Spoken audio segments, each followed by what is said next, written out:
is a therapist from South Whitehall Township. Amy, what's your question? There she is. Hi, I work as a therapist specifically with people struggling with opioid addiction. Pennsylvania is currently 4th in the nation for opioid overdose deaths, which amounts to 15 people a day in Pennsylvania. As president, what specific policies would you implement in order to address this crisis? Thank you. And thank you for the work you're doing.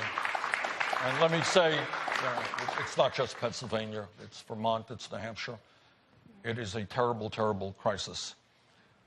For the first thing that I would do is make certain that we never allow Trump to implement his plan, which would throw 32 million people off of the health insurance that they have.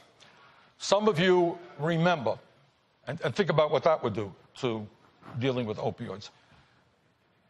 You may remember that during the campaign, you correct me if I'm wrong, you guys follow this stuff, President Donald Trump campaigned, and he said, I'm a different type of Republican. You remember that? He said, I'm not going to cut Medicaid.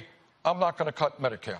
Well, the last budget that he brought forth called for $1.5 trillion cut in Medicaid over a 10-year period, $845 billion in Medicare.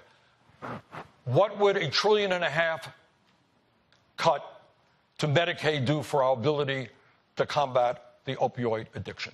So what we need, in fact, is we need a series of ideas to deal with this very, very serious addiction. You know, we are facing a nation right now where our life expectancy is actually going down.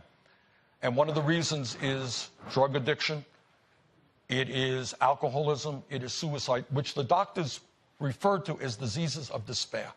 When people are giving up on life, that's what happens. So what we need to do is to make sure that we have the treatment capabilities, which most states don't have. Actually, Vermont's doing fairly well in that. That means if you want to get off of that addiction, there is a place for you to go. It's difficult, it's tough stuff, but we have to deal with addiction in a serious way and invest in treatment for those who are addicted.